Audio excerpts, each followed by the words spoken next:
Olá, meu nome é Jonatas e esse vai ser o devaneio temático mais louco que vocês já participaram. Sim, eu fiz a barba.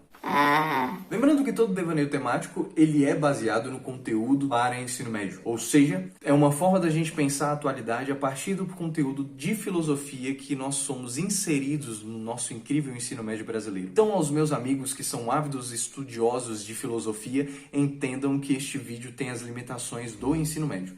Eu sei que se você clicou nesse vídeo, você sabe de quem nós estamos falando. Quando você lê o título Deus está morto, você sabe, cara. É o pequeno príncipe do ateísmo. É o tiktoker do existencialismo. É o bilu-bilu da adolescência revoltada. É o youtuber da juventude eterna. Eis o homem. Friedrich Nietzsche. Nietzsche é um desses pensadores onde as pessoas amam e odeiam, ou amam ou odeiam. Eu mesmo tenho os dois sentimentos. Eu amo e odeio. Então é muito interessante a forma como o Nietzsche ele reflete sobre a realidade. E justamente por isso eu trouxe uma reflexão dele, ou pelo menos a sentença dele, Deus está morto, para nós pensarmos um pouco sobre a política brasileira. Essa sentença Deus está morto, por muitas vezes, ela é apresentada de uma forma desonesta, como se essa sentença fosse exclusivamente uma crítica à religião. Bom, mas para explicar isso melhor, a gente primeiro precisa se situar. Onde primeiro vem essa sentença Deus está morto? Em uma obra chamada Gaia Ciência, que significa a ciência que ri.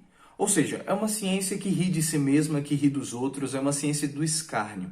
E dentro dessa obra, nós temos um aforismo, particularmente e precisamente o aforismo 125, cujo título é O Insensato. Eu não vou ler o aforismo na íntegra, mas eu vou tentar dar um resumo do que acontece ali dentro. Nós temos, neste aforismo, a apresentação de um louco, que está no meio de uma feira, de uma praça pública, com uma lanterna no meio do dia. E ele grita que procura por Deus. Dentro dessa feira, tem muitos ateus. E todos os ateus olham para este louco e começam a rir. Começam a falar, onde será que está Deus? Será que ele se escondeu? Será que no fim das contas ele foi embora? Será que ele viajou? Será que ele está embaixo da terra? Será que ele tem medo de nós? Até que o louco ele para de gritar, vira para os ateus e pula em direção a eles e fala: Eu vou dizer para vocês onde está Deus. Nós o matamos. Bom, ele vai e fala que nós o matamos, ele dá as notícias falando quem foi que apagou o sol, como é que nós apagamos o horizonte, quem nos desprendeu do sol, quem nos levou para a noite mais fria, para a escuridão cada vez mais escura, quem nos levou para esse lugar, se não fomos nós mesmos. Nós matamos Deus, nós destruímos essa ideia, nós destruímos quem Deus é. Mesmo que nós não saibamos ainda, nós o matamos. Não temos consciência disso, mas nós o matamos. E é uma coisa que ele vai repetir durante esse aforismo. Ele vai falar que nós deveríamos tomar o lugar desse Deus, porque todos os deuses se decompõem, incluindo essa ideia imutável de Deus. Afinal, todos os ateus ficam atônitos, o que é muito estranho, porque como é que alguém que não acredita em Deus fica chocado com a ideia de que Deus está morto? O aforismo termina com o louco refletindo que talvez ele esteja apressado demais. Ele fala algo que o povo não está preparado para ouvir. E ao mesmo tempo ele sai dali e vai entrando de igreja em igreja para cantar a sua marcha fúnebre ao Deus eterno.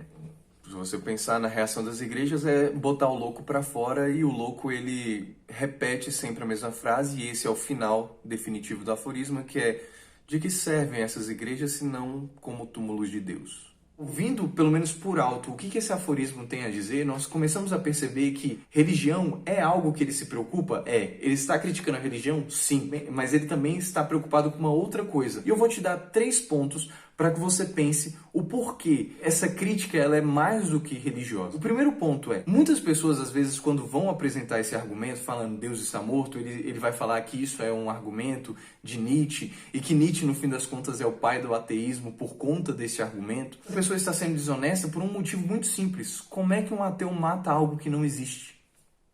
Se ele não se importa, ou se ele acredita, ou se ele tem consciência de que Deus não existe, por que ele se preocupa em matá-lo? Nietzsche é muito mais inteligente. Segundo ponto, dentro do aforismo, os maiores afetados pela morte de Deus são os ateus. Mesmo que essa sentença seja claramente uma sentença que provoca quem tem alguma religião, quem tem alguma fé, também tem uma provocação aos ateus. Como se os ateus não tivessem consciência da importância que é ver que Deus morreu. Terceiro ponto. A morte de Deus, ela não vem acompanhada de notícias felizes. Se você pegar o livro HS Ciência, baixa aí em PDF, vai lá no aforismo 125 e lê integralmente. E o segundo parágrafo, que é quando o louco vai falar que Deus morreu e que nós o matamos, vai fortalecer uma ideia de angústia, falando sobre como nós estamos caindo no vazio. Quem é que pode nos redimir? Algo que mais tarde Nietzsche vai desenvolver como o ato de passagem, a evolução necessária para o super-homem. Deixa eu dormir, caralho.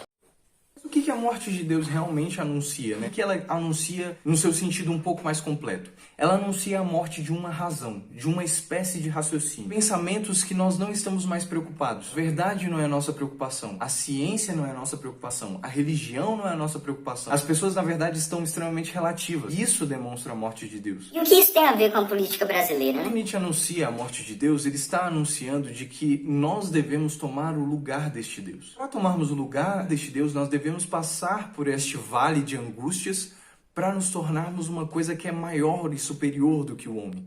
Mas enquanto este vale de angústias não está sendo atravessado, o trono está vazio. Nós costumamos colocar muitas coisas sentadas neste trono. E uma dessas coisas é a política brasileira, colocando a política no lugar de Deus. Quando você tem igrejas preocupadas em espalhar muito mais a ideia, a ideologia de uma política do que simplesmente pregar sobre o amor daquele Deus que eles acreditavam, o que você tem senão a substituição deste Deus? O que você tem senão uma forma barata de idolatria? O que você tem senão um anúncio de que Deus morreu para estas pessoas e que elas estão agora preocupadas com outra coisa? Agora elas se preocupam com aquilo que é terreno. E de novo acrescentando coisa. Eu sei que alguém pode inverter meu argumento e falar que justamente se preocupa com a realidade terrena justamente por conta de uma realidade eterna. No entanto, o que eu estou tentando dizer neste vídeo é que há uma substituição em alguns casos, em algumas igrejas, principalmente naquelas que têm um curral eleitoral, de que elas estão substituindo a preocupação com as almas pela preocupação daquilo que é terreno. Ou seja, em vez delas estarem tentando pregar sobre uma salvação em Jesus Cristo, elas estão pregando uma salvação por meio da política. Principalmente quando você tem a substituição de uma pregação bíblica, uma pregação de algum pastor, de algum padre, por um testemunho de algum político falando daquilo que os esquerdistas estão fazendo e como os cristãos têm que se levantar para votar naquele candidato em específico. Um pouco mais do que isso, já que eu falei que é mais do que uma crítica à religião, então nós precisamos olhar o que tem mais adiante. Deus está morto para os fanáticos políticos quando eles começam a passar pano demais para os erros da política. Porque eles não acreditam mais no ideal de justiça, eles acreditam no ideal do político. O político é quem referencia o ideal de justiça, o ideal de verdade. O que significa isso? Alguém que referencia o que é justiça, o que é liberdade, o que é bondade, o que é verdade. Deus pode referenciar esse tipo de coisa. Incrível como Nietzsche ele começa a perceber que Deus está morto para o pensamento ocidental justamente porque nós costumamos relativizar as coisas substituindo-as. Nietzsche, ele parece acertar nesse sentido. O insensato, ele está certo quando ele anuncia que Deus está morto, porque nem os ateus poderiam imaginar que a ciência morre juntamente com Deus. Nem os ateus poderiam imaginar que o bom, a beleza, a justiça morreriam juntamente com Deus. Agora preste atenção em como nossa política está. Preste atenção em como nós estamos levando os nossos dias. Como as notícias estão sendo espalhadas e as pessoas, bem, isso é fake news, sendo que é uma notícia verdadeira. E isso é uma notícia verdadeira, sendo que é uma fake news. As pessoas se confundiram agora. O que você tem? Você não tem mais o ideal absoluto de verdade. Você não tem mais o ideal absoluto que pode sustentar a organização do mundo. Você perde todas essas coisas. Eu não quero que você acredite no que Nietzsche tem a dizer. Eu não quero que você acredite que essa é uma visão escatológica do mundo. Não, Nietzsche é meio louco nesse sentido. Mas eu quero que você filosofe um pouco mais sobre isso.